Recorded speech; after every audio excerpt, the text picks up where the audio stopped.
बीडच्या मस्साजोगचे सरपंच संतोष देशमुख हत्या प्रकरणी आता आरोपी सुदर्शन घुलेच्या न्यायालयीन कोठडीत वाढ करण्यात आली। केज न्यायालयानं 14 फेब्रुवारीपर्यंत कोठडी सुनावली। संतोष देशमुख हत्या आणि आवादा कंपनी खंडणी प्रकरणी सुदर्शन घुले अटकेत आहे आणि त्या संदर्भात आता न्यायालयीन कोठडीमध्ये वाढ करण्यात आलेली आहे।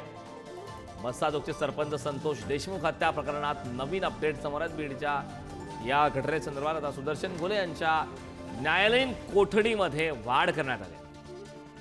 या संदर्भात ताजी अपडेट देण्यासाठी आपले प्रतिनिधी उदय नागरगोजे आपल्यासोबत जोडलेत। उदय, केज न्यायालयानं आता सुदर्शन घुलेची न्यायालयीन कोठडी वाढवलेली आहे, काय या संदर्भात अधिकची माहिती?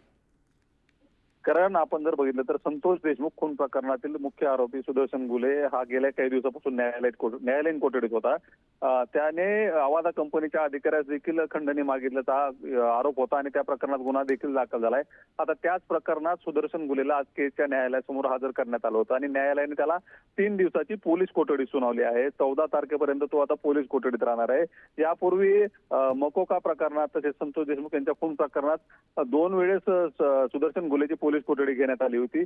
त्यावेळी 14 दिवसाची पोलीस कोठडी, त्यानंतर 5 दिवसाची पोलीस कोठडी न्यायालयानं सुनावली होती। आता पुन्हा आवादा कंपनीच्या अधिकाऱ्यास खंडणी मागितल्याच्या प्रकरणात 3 दिवसाची पोलीस कोठडी सुदर्शन घुलेला ठोठावण्यात आली असून आता या 3 दिवसात पोलीस अधिकारी आपल्या तपासाला गती देणार आहेत। या सर्व प्रकरणात सुदर्शन घुले कुठेतरी मुख्य दुवा असल्याचं समोर येत आहे आणि मुख्य आरोपी देखील तोच आहे। त्यामुळे आता पोलीस त्याचीच पोलीस कोठडी वारंवार मागत असून आता त्याच्या या पोलीस कोठडीतून आणखीन काही बाबी समोर येऊ शकतील असं दिसतंय। करण, नक्कीच उदय, या संदर्भात आगामी काळात नेमक्या काय घडामोडी घडतात, कशा प्रकारची कारवाई करण्यात येते हे पाहणं महत्त्वाचं आहे। खूप खूप धन्यवाद या सविस्तर अशा माहितीबद्दल।